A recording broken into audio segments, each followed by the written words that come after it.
pleased to welcome our grand round speaker, Dr. Lauren Baldassarre from Yale School of Medicine. She's a cardiologist with clinical and research interest in advanced cardiac imaging for detection of cardiotoxicity from cancer therapeutics. She received her medical degree from Georgetown University, their residency, New York Presbyterian Hospital, followed by cardiology fellowship at Washington Hospital Center and Georgetown University, and then advanced training in cardiovascular imaging and cardio-oncology at Memorial Sloan Kettering Cancer Center. She's an associate professor of cardiovascular medicine and radiology and biomedical imaging at Yale School of Medicine, and she has the titles of cardiac MR, CT Cardiology Director, Director of the Cardio-Oncology Program and Advanced Fellowship Program, and Vice Chief of Section of Cardiovascular Medicine. Her current research investigates the use of cardiac MRI for detection of cardiotoxicity for immunotherapy. And today she's going to be speaking about cardiac magnetic resonance in multimodality cardio-oncology imaging, present and future. Thank you so much for joining us. Great. Thank you so much for the invitation. It's an absolute pleasure to speak with you today about cardiac MR in multimodality cardio-oncology imaging. I have no relevant disclosures. So I think we all know that there's a vast majority of cardiotoxicities that can occur from multiple different types of cancer therapeutics. I've just listed a few for you here, and we're not going to go through these today because we'd be here all day, and quite frankly, we'd probably be here all week if we did. But I think this image really nicely demonstrates all the different components of the cardiovascular system, which is really every component that could potentially be affected, anywhere from the myocardium in regards to fibrosis, inflammation, effects on the conduction system, effects on the vasculature, the endothelium, direct cardiomyocyte damage, and the list sort of goes on and on. But really what we're going to focus on today is how multimodality cardiac imaging is so central to the practice for assessment of cardiotoxicity.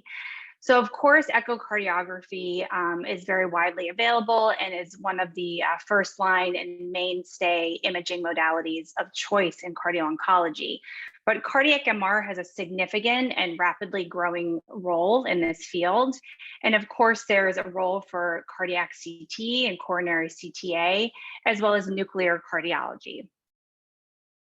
But today we're going to focus on cardiac MR and really how it adds value in a cardio-oncology practice, focusing on clinical applications as well as emerging research techniques.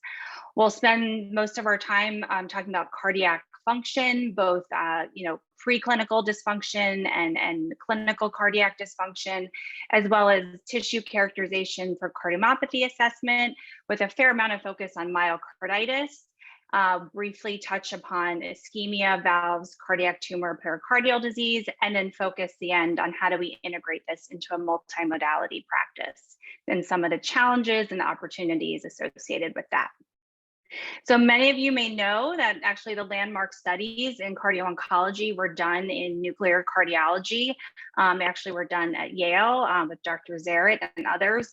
And what their initial studies showed at that time, and what you can see here in the solid line, is patients who followed a recommended imaging surveillance with nuclear MUGA scanning had a significantly increased survival without heart failure as compared to the dotted line in patients whose care was discordant with that type of imaging surveillance. And this is really what sort of set the foundation for the field of cardio-oncology and the concept of imaging surveillance to improve outcomes. And clearly the field has grown significantly in sort of depth and breadth as well. A lot of the most recent and sort of initial imaging guidelines for cardiotoxicity have been mostly echocardiography based. This is one of those well-known recommendations from 2014, which gives sort of guidelines about echo screening. And then I've sort of highlighted for you here in pink, sort of an asterisk where there's a mention of a consideration or confirmation with cardiac MR.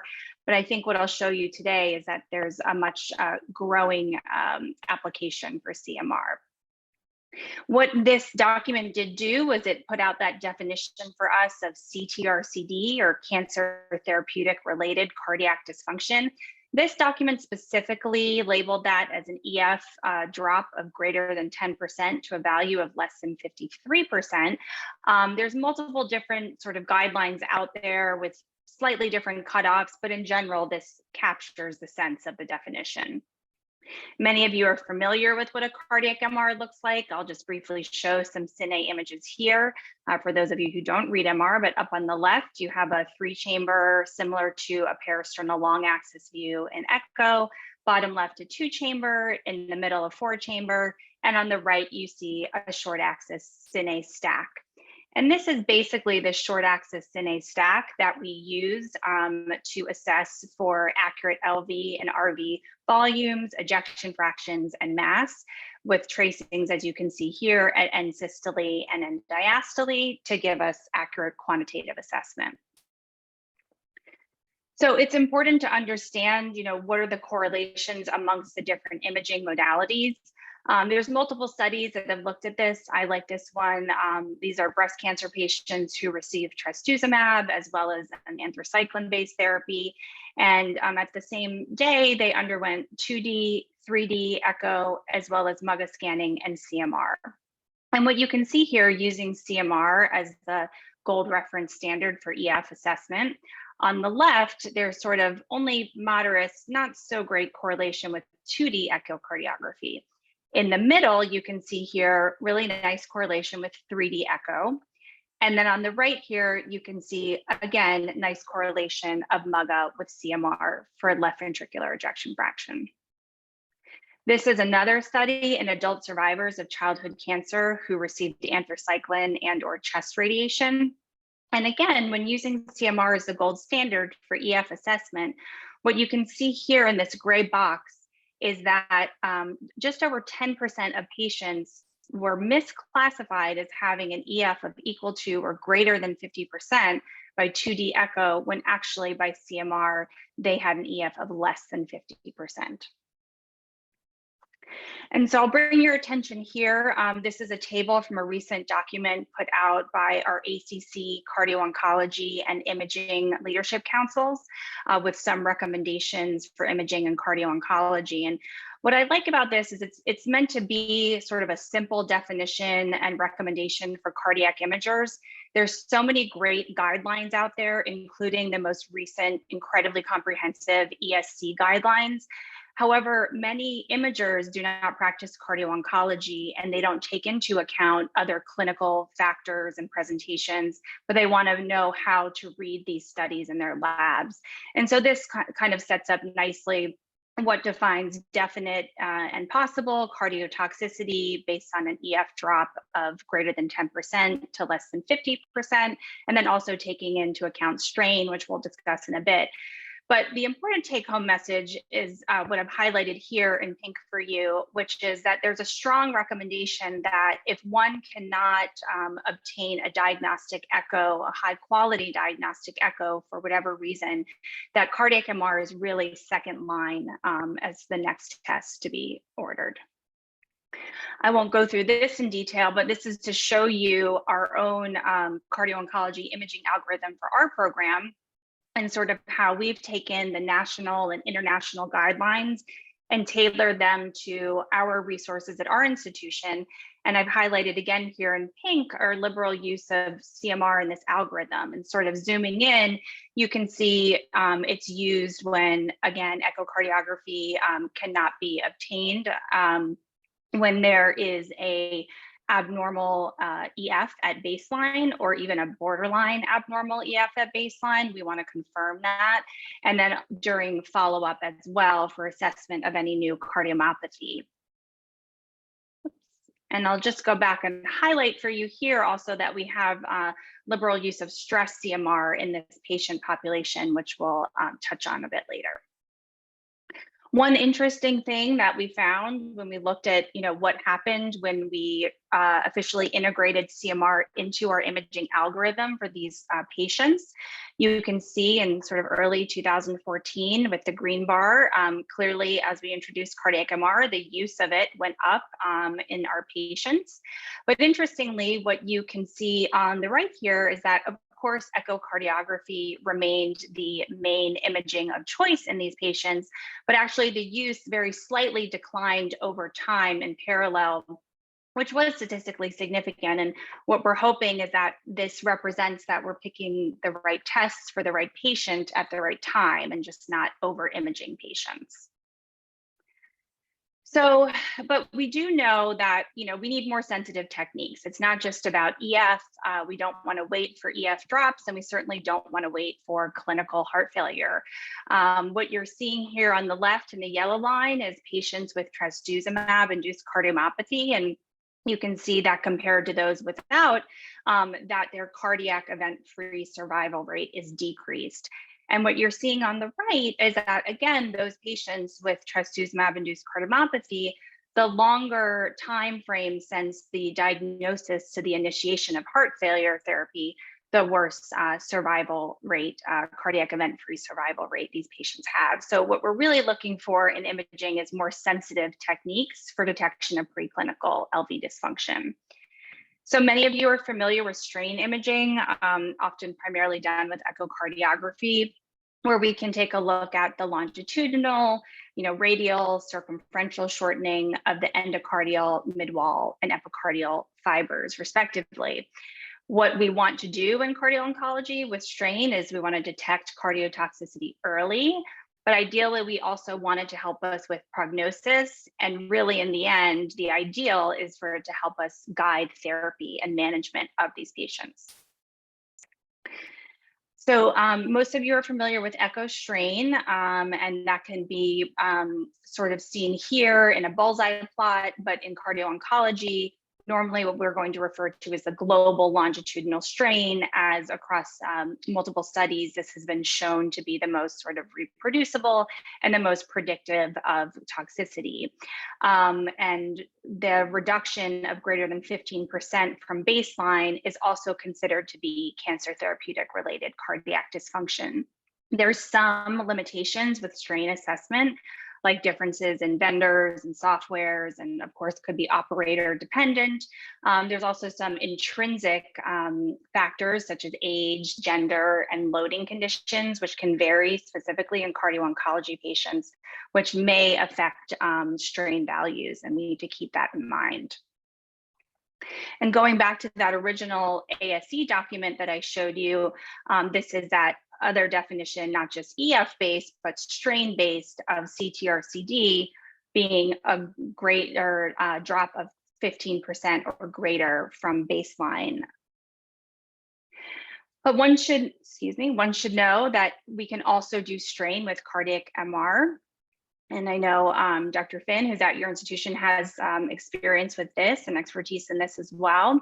What you're seeing here are a couple different techniques. The upper right, this is tissue or feature tracking strain. This is a very similar concept to the type of strain we do with echo. However, we have higher resolution images and therefore more points for tracking and better tracking of the endocardial border. There's also multiple different types of dedicated strain sequences that one can obtain, such as seen here in the upper left with strain encoded imaging, which takes advantage of the differences between high tuning contracting tissue and low tuning static tissue, as well as some tagging and other strain techniques. These may be more robust. I'll show you a little bit of data about sync imaging, but they do require a dedicated sequence and some more complex post-processing. So it's important to keep that in mind as well. There's multiple strain studies with CMR that have been done in the field of cardio-oncology. I'll just mention one of the earlier ones here by Dr. Huntley and colleagues. This is a breast cancer, lymphoma, and sarcoma population that received anthracycline. What they did here was they prospectively followed patients with both strain imaging based on cine images as well as tagging. What they showed was over a few month period that it was good at detecting early changes and an early cardiotoxicity, both techniques. However, interestingly to point out, similar to issues that we have with echo strain, the two techniques correlated weakly with each other. In that same study, they did show that these early declines in strain did then result in subsequent subclinical declines in left ventricular ejection fraction, so showing some prognostic value. We did a study in breast cancer patients. That's a retrospective study where we used feature tracking strain, also just normally, clinically acquired cine images. What we showed here on the upper right was correlation kind of moderate between global longitudinal strain with this technique and EF, and then a little bit better correlation in the middle here with circumferential strain and EF. In a small subset of patients, they had both recent echo and CMR global longitudinal strain, which you can see here in a smaller number of patients showed sort of a moderate correlation across techniques. This is referring to dedicated fast strain encoded imaging in specifically a cardio-oncology population. This was prospective but non-randomized. What you're seeing here in sort of this light blue line is these were patients who developed abnormal strain with fast sync imaging. We're looking at normal % of myocardium. And as that decreased over time, that did predict worse recovery of the EF in this cancer population. This same technique has been looked at in general heart failure patients, where what I'd like to kind of show you here, which is the concept, if you look at this sort of blue or purple dotted line here, this is the % of normal strain. So as that number goes down here, but then if you look at the red dotted line, this is the ejection fraction. So clearly you can see that there are initial abnormalities in strain seen before you get to this point here with drops in EF. So this blue window here, this is really the ideal opportunity window to diagnose early cardiotoxicity and ideally to do something to prevent it. And the same study also showed that those with less amounts of normal myocardium, which is the dark blue line here, had worse event-free survival and also more endpoints of heart failure as well. I'll just briefly make a mention about echo strain and the recent SACORE study. The slide that I have here is showing the 1-year follow-up. Recent 3-year follow-up has been published that showed similar results. And these were patients who received anthracycline, and this was a randomized study. Patients were randomized to either a strain-guided arm, this is by echo, versus an EF-guided arm by echo while they were undergoing their anthracycline-based chemotherapy. And what you can see highlighted in pink here at year 1 was the EF in the EF guided arm 55 versus the global longitudinal strain guided arm 57. There was, based on this p-value, no statistically significant difference. And the recent 3-year study showed the same thing. However, in sub-study analysis, as shown here, in the patients who did develop cancer therapeutic related cardiac dysfunction and subsequently received cardioprotective therapy, the reduction in the ejection fraction was greater in the EF guided arm, around 9%, versus the strain guided arm, around 3%. And that was statistically significant. So I think there's a signal here, but clearly more work to be done and more data needed. And we'd like to see this with CMR strain as well. So now we're going to talk a little bit about tissue characterization and assessment of cardiomyopathy, and just to kind of remind you all, which most of you know, but the different types of patterns that we can see on late gadolinium enhancement. So on the left here, typical coronary disease pattern with subendocardial scar is shown here with the arrows. and in the bottom panels, transmural scar. On the right-hand side, you see a non-coronary disease or non-ischemic pattern with the arrows here, like mid-myocardial scar, and in the bottom panels here, epicardial scar. So as far as looking at cardiomyopathy associated with different cancer therapeutics, you'll see on the left here sort of a what's been reported as a non-ischemic, mid-myocardial lateral wall and a group of patients with trastuzumab-induced cardiomyopathy. We do see this sometimes. It's pretty non-specific. This is what you would see in some other non-ischemic cardiomyopathies. And then we'll talk a bit in a little bit about what you would see with anthracycline, which is usually not late gadolinium enhancement. And then also, as you know, this is good for the workup of not only systolic dysfunction, but also heart failure with preserved ejection fraction. And so you're seeing here a 4-chamber view with left ventricular hypertrophy. And I'll just slow this down here. On the right, you've got the delayed enhancement of that patient. So scanning through, starting at the base, you can see this diffuse subendocardial to mid-myocardial delayed enhancement. Scrolling through the mid, you see the same thing, and all the way to the apex. So this is a classic pattern of late gadolinium enhancement for an amyloid cardiomyopathy. But we can go beyond this. Rather than just qualitatively looking at late gadolinium enhancement, we can really tissue characterize the myocardium more quantitatively. And one way we can do that is with something called T1 mapping, which takes a series of inversion recovery images. And with pixel-wise curve fitting, you can get a nice color map as seen here. It could be color, could be in gray. But regardless, we can take a region of interest, could be one area. Sometimes we process the entire myocardium, and that will give us a quantitative T1 value. So T1 mapping is a technique that has been well validated in multiple different types of cardiomyopathy, including as seen in the top here with myocardial infarction. You can see the late gadolinium enhancement with correlative T1 map. In the middle panel, again, as we just saw, an amyloid pattern, which is sort of diffuse and hazy with LGE with a correlative T1 map, as well as been seen in other sort of non-specific, non-ischemic cardiomyopathies.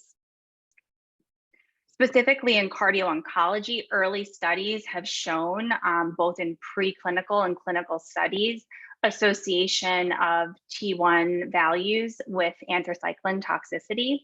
On the left, you're seeing here that signal intensity by T1 mapping correlated with histology.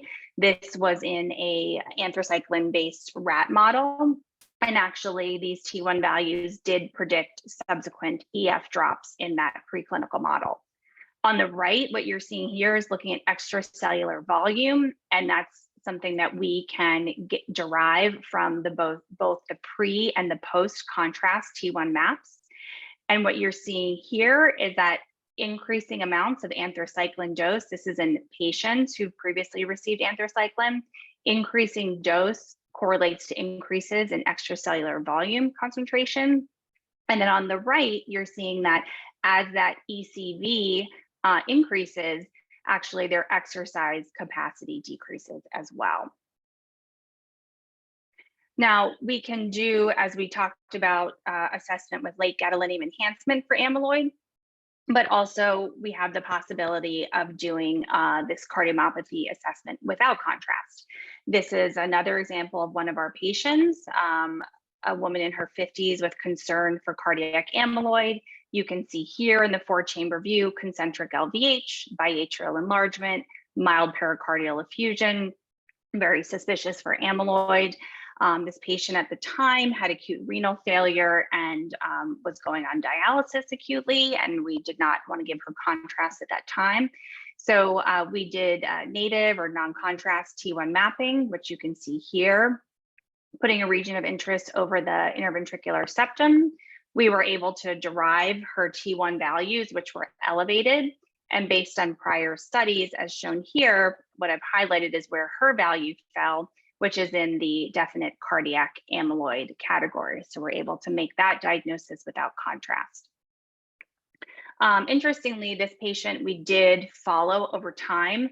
So what you're seeing here is her serial T1 maps, and as she received her underlying chemotherapy treatment, you can see that those T1 values decreased over time, and that correlated with decreases in LV mass, decreases in BNP, decreases in kappa to light chain ratio, and actually overall clinical improvement of the patient, showing the value for potentially monitoring disease extent. But of course, we also want to show, the value of CMR for the cardiomyopathy assessment. I really liked this study that was done in cancer patients. It's a retrospective chart review. What they did was they looked at consecutive 130 patients who underwent CMR. And what they showed was that based on the findings, there was a change in the clinical diagnosis in just over 50%, and actually in the management of almost 40% of these cancer patients. And these were things like, whether the patient needed to go for biopsy or not, needing to go for invasive cath, ICD implantation, so significant decision-making. Now, many of these therapies can affect the vasculature. Again, we're not going to go into all the details of this today, but there's many different mechanisms that it can do this through endothelial dysfunction, nitric oxide pathways, et cetera, et cetera. And so it's important to think about how can we assess the vasculature and potentially cardiotoxicity to it. So I think we all know that there's a growing role for stress CMR in general, especially with the most updated chest pain guidelines, where stress CMR, along with other stress testing, has been given a class 1 indication for both acute and stable chest pain workup in patients. But specifically, there's a growing role in the cardio-oncology population, and that's for a few reasons. One, there's no radiation. Obviously, that's ideal for all patients, specifically many cardio-oncology patients, especially young women with breast cancer, young adults who are survivors of childhood cancer, don't want any further testing that is not needed, that involves radiation. But also importantly, we can get information about structure, ischemia. We get an ischemic workup as well as a non-ischemic workup, all in one test, which can be done in under an hour. And it's actually a pretty simple test. I've just shown the sequence of the protocol here. You get those cine images that we looked at before. We do the stress perfusion. We give contrast, and usually we'll give a vasodilator agent. We can do rest imaging, but it's not really necessary because we always have the delayed enhancement imaging, which in and of itself is scar viability imaging. So we always have that component. But as you all know, it's not just about the epicardial coronaries. There's a whole host of microvasculature underneath there. I really love this image in the middle here, which is a micro CT of ex vivo casted canine heart, courtesy of one of my colleagues at Yale.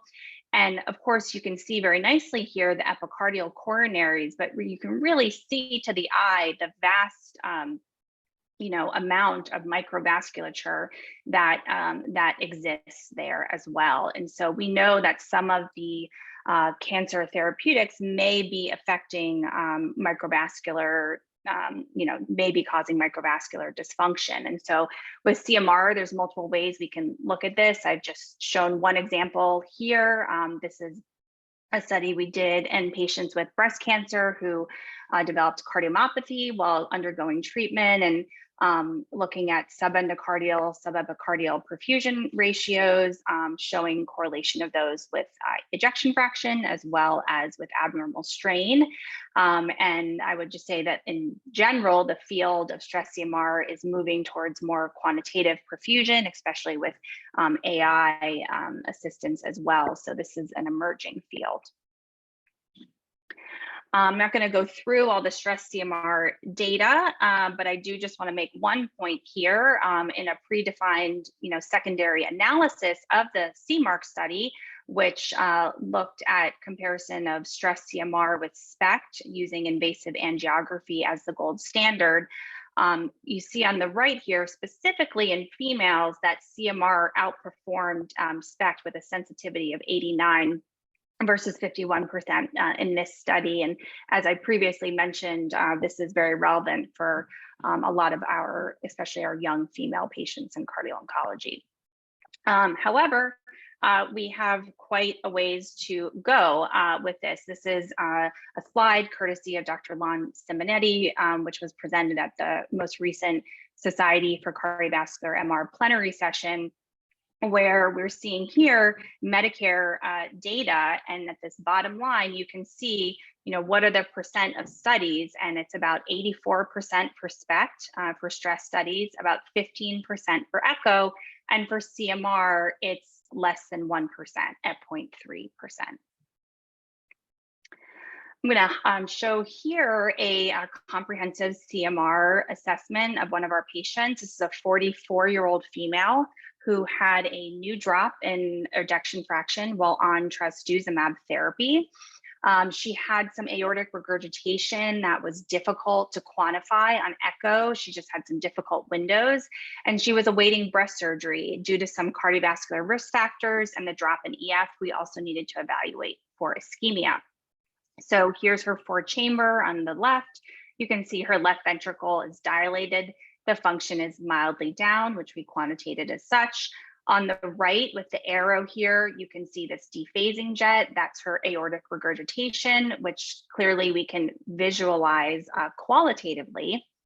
And we're not going to go into valve assessment, but I do want to just show this here, which is phase contrast imaging that we do use for valve assessment in these patients and in all CMR patients.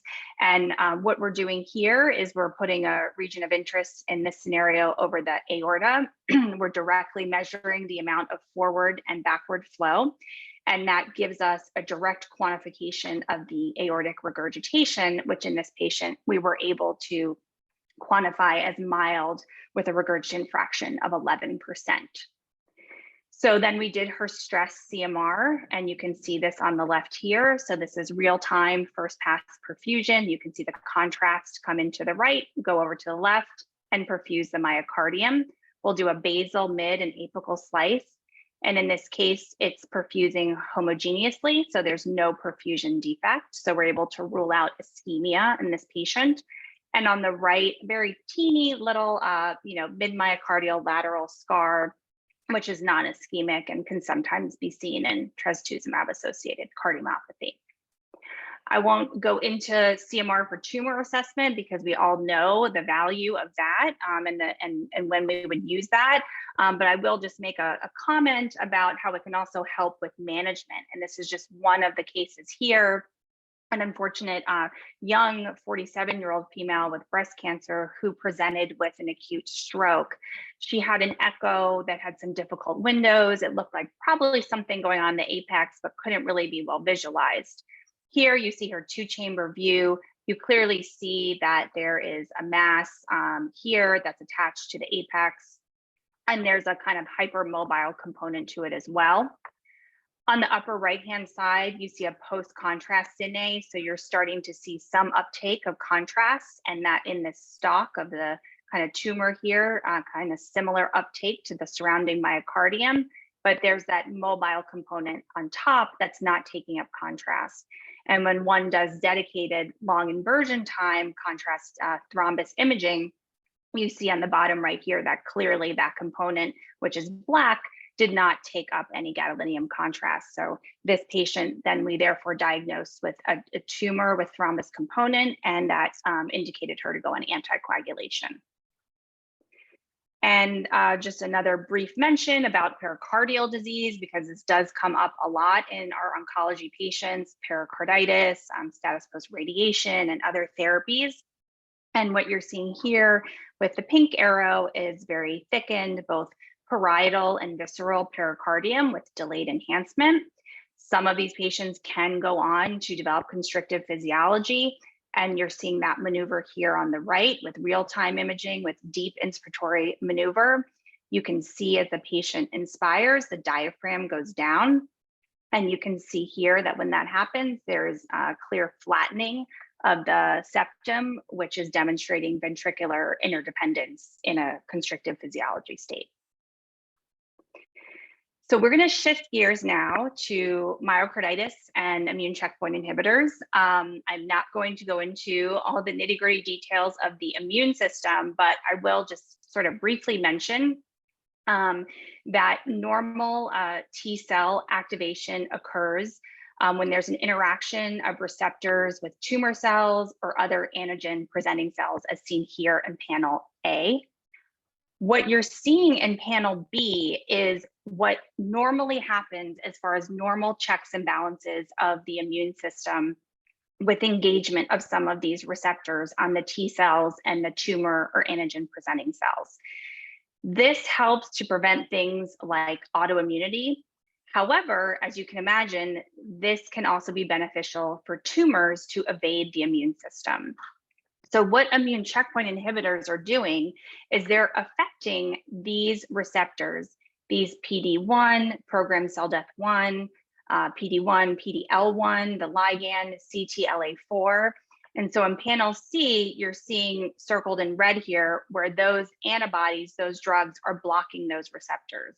So it's blocking the normal checks and balances of the immune system that prevent the immune system from sort of, like I said, autoimmunity, but also allow it to evade the tumors to evade the immune system. So this is obviously very good for killing tumor cells. And this is why these drugs are working incredibly well in many, many cancer patients. However, you can imagine that when you mess with this, one can get many different types of immune-related adverse events. This can affect every single organ system of the body, as nicely shown in this image here. We are not going to talk about all of those, but clearly there can be a cardiac component. And of those fatal immune-related adverse events that have been reported, about 10% of those ones are cardiac. So this is an important clinical problem in oncology and cardio-oncology specifically. And the presentation of that can be what was originally reported as sort of, and has been seen, classic myocarditis, sort of a T cell infiltrative myocarditis that can present with heart failure, malignant arrhythmias like VT, cardiac arrest, complete heart block. We're also learning now more about how this can affect stabilization, or in the case of the use of ICIs, destabilization of plaques and potentially cause acute plaque rupture and increased MI events.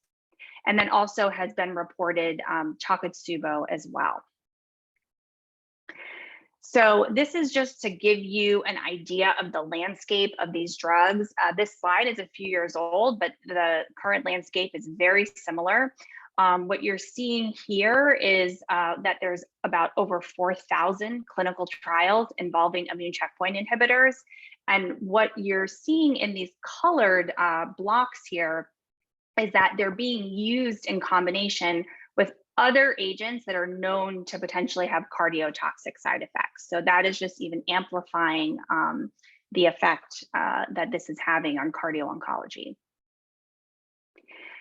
So when we're focusing on myocarditis and the use of CMR for myocarditis, we're going to look towards the Lake Louise criteria, which is essentially looking at both T2 weighted and T1 weighted imaging for the diagnosis of clinical myocarditis.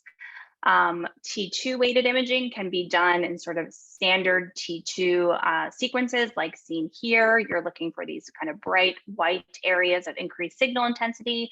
And then we have newer, as I discussed earlier, but with T2 weighted mapping, where you have more quantitative techniques on a pixel by pixel basis of the myocardium. And then we have T1 weighted images, which would be your traditional late gadolinium enhancement, as seen here, with kind of a non-ischemic scar pattern. But also, as we discussed, native or non-contrast T1 values, which could be elevated, or ECV, which could be elevated using the pre and post contrast T1 mapping.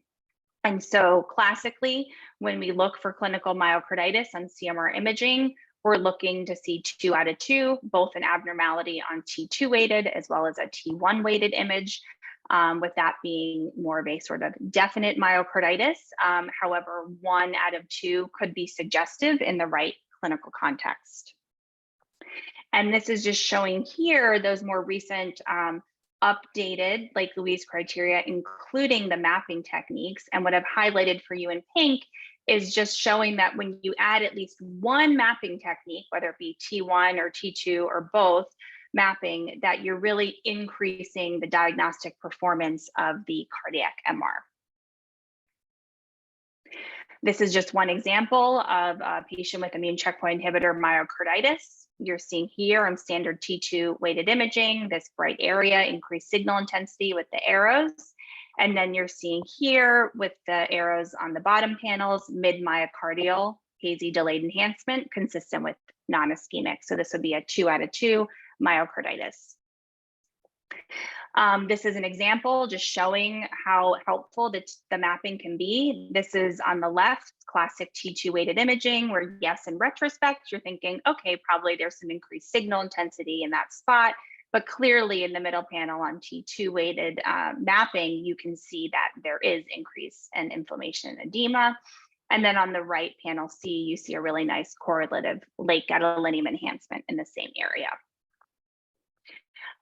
There's been some data, mostly retrospective, looking at cardiac MR findings in immune checkpoint inhibitor myocarditis. One of these is a retrospective multi-center study, which looked at qualitative analysis using the reports of the cardiac MRs at 23 different sites. The main take-home findings from this initial study were, 1, about 50% of patients had a normal ejection fraction. So really highlighting the need for cardiac MR. You can't stop at an echo. If an echo is normal, when there's a question of ICI myocarditis, you need to keep looking. Interestingly, in this original retrospective qualitative study, only about a third of patients were reported to have abnormal T2 and only about a half abnormal late gadolinium enhancement, which was not shown to be associated with major adverse cardiovascular events. Subsequent analysis, as seen on the right here in a sub-study on a subpopulation, did, however, show that T1 mapping was prognostic for major adverse cardiovascular events. So we do need some better prospective data in this patient population. There was an echo study done in that same sub-study of that study. What you're seeing here is looking at strain. So on the bottom left here in the red, you're seeing abnormal strain associated with cases of myocarditis with a low EF. What you're seeing in the middle here in the red is abnormal strain in myocarditis with a preserved EF, so showing the value of strain beyond EF assessment for myocarditis with immune checkpoint inhibitors, and that's compared to blue, which is the normal reference. We've done a single center analysis of more sort of quantitative assessment where we performed, as seen on the left here, looking at percent late gadolinium enhancement as detected by 6 standard deviations compared to normal reference myocardium. We looked at T2 mapping, but also in patients when there wasn't a T2 map, we utilized the quantitative technique of a ratio of myocardial to skeletal muscle rather than qualitative assessment for increased signal intensity. And what we showed was that when you use this, at least 85% met at least one criteria, if not more, for the diagnosis of myocarditis. We also looked at feature tracking strain as seen here, and similar to what was seen in echo, we showed with CMR that the average global longitudinal strain was low, around -10%, and also similar to what was seen in echo, even in those patients that had a preserved EF, which also was about 50% of patients in our population, the global longitudinal strain remained low, even when the EF was normal. In a sub-study, we used not feature tracking strain, but dedicated fast strain encoded imaging. And what you're seeing here in red is the cohort of patients with ICI myocarditis. We showed an increased number of dysfunctional segments by strain compared to controls. And then what you're also seeing here in the red is when looking at it globally as well, there was abnormal global longitudinal strain in myocarditis compared to controls. And what I've shown for you on the right here is just what a representative report would look like, where you can look at this on a segmental basis, but also on a global basis. We did look at some correlation between late gadolinium enhancement on MR and where we took samples on autopsy, specifically from the areas of the heart that had late gadolinium enhancement. In this patient who had an acute on subacute presentation of ICI myocarditis, we showed underlying fibrosis as well as T-cell inflammation. And we also showed, as shown down here in the brown, an increased concentration of PD-L1 staining in that area of myocardium. But it's important, as I mentioned earlier, to remember it's not all myocarditis. So these are cases where the patient was suspected to have myocarditis. Clearly, you can see in the panel up here, there's a transmural lateral wall infarct. You're seeing a central area of hypointensity, which is microvascular obstruction. And then you're seeing in the map here that this is an acute or subacute infarct with increased T2 signal. And the bottom panel, you're seeing this was an isolated pericarditis presentation with very thickened pericardium and delayed enhancement. And as I mentioned before, we're just starting to learn now more about the association of ICI treatment with increased coronary or cardiovascular events. In red are patients after receiving ICI therapy, clearly with increased amount of composite cardiovascular events, which included MI, coronary revascularization, as well as ischemic stroke. This is one example here of one of our patients who presented with actually a kind of low-level myocarditis on troponin and on CMR imaging. I'm going to just show you the coronary CTA here, where you can see that they also concomitantly had a very hazy and severe proximal LAD lesion, as I'm showing you on the left in the multiplanar reformatted images from the coronary CT. In the middle, this is the FFR CT. You can see here in red, this is hemodynamically significant based on FFR CT, as it's less than 0.8, but at a value of 0.5. And on the right is the invasive correlative angiography, clearly showing a severe stenosis for which the patient received a drug-eluting stent. I'm only going to make one comment about the role for PET. We don't have a lot of good data on this. This is just a case to show that in a patient with ICI myocarditis, there was increased signal intensity on the left. And after treatment with steroids, you saw that improved on the right, but we don't have a lot of good data for PET. There's a fair amount of preclinical and now some clinical studies looking at more PET molecular imaging as opposed to FDG PET, which probably is going to be ideally higher yield. And then I'll just make a mention, as I did at the beginning, it's not all about immune checkpoint inhibitors. There's lots and lots of other immunotherapies that you have to keep in mind. This is one example, a patient who presented with mogamulizumab, which is a CCR4 inhibitor on T cells. So this is an immunotherapy agent, it's just not a checkpoint inhibitor. And this patient presented with myocarditis. You can see their MRI, classic, on the bottom left here for myocarditis. And here's their graph of their troponin, peaked and then came down when treated with steroids. Because of this case, we looked at the WHO Vigibase, and we actually saw that over 4% of reported events were cardiac in patients who had received this drug. And about half of those were heart failure, 20% were ventricular arrhythmias.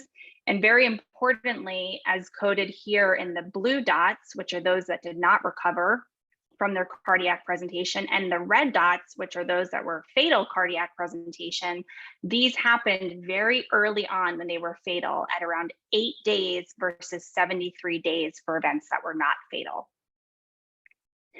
And lastly, I will end with, okay, this is all great, but how do we implement this? So what's needed for efficient CMR in daily cardio-oncology practice?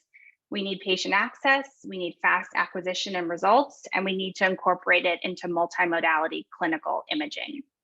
This is another slide from Dr. Lon Simonetti showing CMR utilization just specifically in the US versus the UK. You can see in London, the amount of CMRs scans per million, greater than 4,000. In the UK, greater than 1,700. In the US, based on Medicare data, less than 700. Obviously, there's this disparity across many other countries. This is just an example here. And even within places, for example, the UK, where there is increased availability, you can see the disparities of the availability based on location, clearly with there being a hotspot there, and their amount of area, away from that just correlates to the increase in the wait time to obtain a CMR. So, we know that equitable access is important. On the left here, you're seeing a map of the social variability index shown in cardio-oncology patients, and it's not just state by state, it's very, very variable, even within states, the availability that patients have. And we know from looking at the SEER database in over 3.5 million patients that racial and ethnic disparities exist as well when looking at cancer patients in regards to increased all-cause mortality, as well as cardiovascular mortality in cancer patients, and specifically increased hazard ratio for non-Hispanic Black patients. So what's the issue? Long wait times, lack of availability, long travel. This is a problem for everybody. It's really a problem for cardio-oncology. Almost every cardio-oncology question is an emergency. Patients are waiting, referrings are waiting to see if the patient can get their chemotherapy, and they basically want to know yesterday. So we need to think about how can we improve this. And this is just sort of where the field of CMR is going in general for everyone, which will also affect our cardio-oncology patients. Faster acquisition. Things like inline processing, where we're getting processing of the studies and results nearly at the same time at the scanner when we're acquiring the exam. Multitasking CMR, where we can do one acquisition that gives us multiple different types of tissue characterization at one time. Of course, artificial intelligence, machine learning, things that are going to help us process this much quicker. And things like looking at low field MR, which may have more availability and lower cost and be worldwide. And then I'll bring your attention just to a nice document, this white paper from the SCMR leadership, talking about, yes, we have new techniques that are coming, but also we can use what we have. We need to really just tailor our exams and do it well so that they're not longer than they need to be. And this way we can make it more accessible to patients. We have multiple resources about how to do this. This is one from the SCMR website. How do you do a cardiomyopathy exam in 20 minutes, non-contrast iron overload in 12 minutes, 10-minute protocol for just EF assessment for surveillance. So these are things we really need to put into place so our patients have better access. And then how do we increase the access? By also minimizing things like pre-authorization. This is a really nice framework put forward from the group at Penn, which looked at, hey, we know CMR is the best modality for certain indications in cardio-onc patients. Why do we need pre-auth for question myocarditis, question AL amyloid, question iron overload? This should not be required. So we need to move things like this forward. And then I won't go through this, but just to put this out there for your reference. This is the council paper I referenced earlier, looking at all modalities and how they can be utilized in cardio-oncology across the spectrum of cancer treatment, risk assessment, cardiotoxicity assessment, survivorship. This was a huge group effort, and specifically a shout out to Dr. Eric Yang, who was instrumental in this paper and also specifically in this central illustration. And I'll leave this here for your reference. And similarly, in that paper, we also did show certain clinical indications when you would think about the different imaging modalities. And then I highlighted in pink for you here when that would be cardiac MR for certain indications. And this is also something for your reference, a nice review article in JACC Cardio-Onc showing when to reach for CMR in cardio-oncology, what are the sequences that are needed. But I think importantly, when one orders an exam, they really need to clearly indicate what it is that they're looking for. That way, the CMR specialist who's protocoling it can do this work for you. And I'd like to make a shameless plug for our Society of Cardiovascular MR Cardio-Oncology Special Interest Group. For anybody who has interest, feel free to contact me or my colleagues here that have been working on this. And in conclusion, I hope I've showed you today that cardiac MR is a very integral component of imaging and cardio-oncology.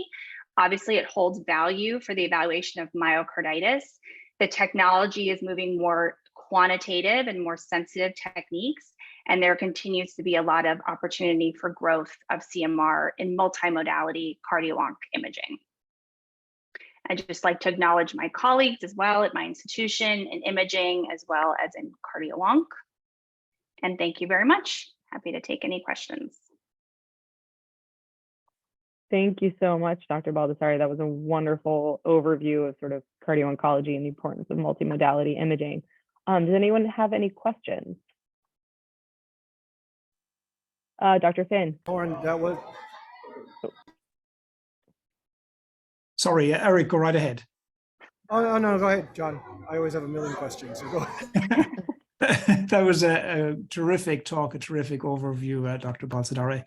I think you emphasize a lot of the, in many ways, conflicting and paradoxical requirements in cardiac MR. On the one hand, making it efficient to increase access, as is a huge goal of SCMR and the community at large. On the other hand, doing the sort of multi-parametric, all-encompassing type of protocol you described for looking at various problems. So practically, they're kind of incompatible, but the field is evolving, and we'll have to see where things go on a case-by-case basis, I guess. Another thing I would just like to emphasize briefly is that the difference, between ejection fraction estimation and strain, clearly they're very different. Ejection fraction is very well established, and it's a single number. It's a scalar. Strain isn't. It's got lots of numbers. It's a tensor, all right? So and when we look at global strain, and that is a kind of a synthetic concept in many ways, or the individual components, then things can get tricky, how they're measured, how they're quantified, how they're evaluated, and so forth. But it's all great stuff, and it needs to be developed and evolved and tested and implemented. We could go on for a long time discussing details, but I just wanted to make those couple of points. Great talk and great work. Thank you. I agree with everything you said. Thank you so much. Actually, that was just a tour de force. For those of you who are not in the field of cardio-oncology, really, Lauren has been really one of the top pieces, I think, of pushing multimodality imaging and our understanding and how to integrate, beyond echo, really all these advanced imaging modalities that we can do to help our patients. I really particularly appreciated your last part as someone who is not an MRI specialist, who knows not a lot about it, about how to get access to care. I think that is obviously a big issue that many cardiologists, not just within the cancer space, but how we can best access our patients, especially those on Medicaid or uninsured populations. I was wondering if, I think as you alluded to, like certain entities like immune checkpoint inhibitor myocarditis, still even by imaging and tend to be still elusive. MRI is certainly a very invaluable imaging modality. I agree with its upfront use to at least rule it in and with these findings. But as you know, it's still just a multivariable clinical assessment, right? You need a lot of data points. You need clinical presentation, biomarkers, and imaging and biopsy. If you can get it, to all tie the pictures together. To my knowledge, I'm not aware of as many direct correlations of biomarker to MRI findings. I know there's a lot of biomarker to clinical presentations, outcomes, and imaging to outcomes.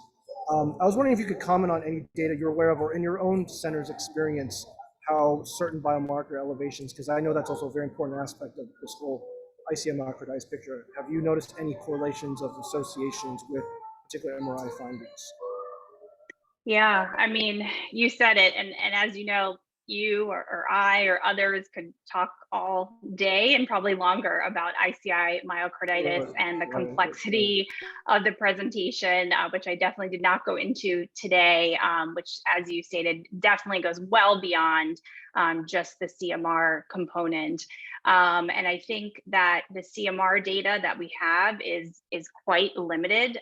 You know, we have a lot of retrospective, sort of qualitative data of a disease state that in and of itself is actually incredibly variable in the severity of presentation, from anywhere from we've seen subclinical myocarditis all the way up to the classic fulminant myocarditis, cardiac arrest, and everything in between. And some societies, you know, especially the ACC actually has a nice guideline algorithm that kind of grades it from 1 to 4. And you know, how do you grade it, and what would you think about doing? You know, we could go on and on about the treatment of it. You know, high dose steroids for most patients, other patients need something else, but clearly we need to incorporate the clinical presentation, which is very challenging, as you very well know, in these patients who have a lot of other things going on and don't feel well. And it's very difficult to distinguish, for example, respiratory from cardiac symptoms, and then the troponin. And, you know, there's some mixed data out there about troponins. There's some I think we'll see coming out soon from some groups that will maybe show some correlation about troponin level and sort of clinical presentation. But, you know, we don't have a lot of great data that's taking everything, you know, into account, including the CMR and everything else. And that's really kind of what we need. It's a conundrum still to diagnose and take care of these patients. I see Dr. Nguyen has her hand up. Oh, sorry, Eric, continue. Thanks. I was just going to comment. Yeah, I fully agree. I think hopefully one day, years down the road, we'll have a variable risk score. But you're right. We just still don't understand the onset of presentation, when they actually get it, and obviously all the different phenotypes and how they present. So, you know, obviously your work is paramount to, you know, to beginning for us to just understand it. So thanks again. Thank you. I think Dr. Nguyen has her hand up. If we have one last question. Thank you so much, Ashley, and thank you, Lauren, for your fantastic talk. Since we're a little bit over time, I'll keep my question short. Predominantly, how have you incorporated or go about streamlining the quantification for T1 mapping? It's affected on at least on a population level. It's very easy to show significant differences, but on individual level, we have to account for male versus female, magnet strength, the hematocrit, if you do an ECV calculation. So within your institution, how have you gone about implementing it so that it becomes more easily accessible, as you've said, with the various magnet strength, gender differences, even age differences, whether the patient is supine or sitting up when you're collecting the hematocrit? Yes, absolutely. I mean, you described it all, the kind of limitations that exist, and it is a challenge. And you know, I think, and we're still working on it. You know, we have multiple different scanners. We just got a new scanner. We still have an old one, right? We don't have just one standard scanner, so we have to take that into consideration. So I think, you know, as far as the processing of it, I think is pretty straightforward, you know, with what's available in the post-processing systems. But the normal values, you're right, it is a challenge. And, you know, we tend to utilize it for very specific disease states, you know, question things where it's high, like amyloid, you know, things where it's low, like Fabry's disease. And then we do use it for looking at ECV for the anthracycline patients because they tend to not have LGE, but do tend to have increased ECV, just to kind of help us with a diagnosis. But you're right, it can be very non-specific, and it is a challenge, you know, in the field. And I know there's you know, there's efforts out there to work at standardizing that across institutions, but you know, we have not really gotten there yet due to the similar challenges that exist for echo strain and CMR strain with the differences across the vendors, the softwares, and then even intrinsically, as you mentioned, across, sex, loading conditions, age, and things like that. So we don't have the perfect answer either. And so we do kind of use it, take it with a grain of salt, and just put everything together. And we don't heavily rely on it, but we do utilize it when it's helpful for certain conditions. Thanks, Lauren. Thank you. Thank you so much. I think our time is up. Thank you so much for joining us today. It was really an incredible talk. Thank you so much. It's a pleasure. Hopefully see you in person next time. Lauren, thank you so much again. Great talk. Sorry of the venue here, but it's great to see you again. Enjoy your Hopefully have you in day. person Yeah. again, too. Thanks Okay. again.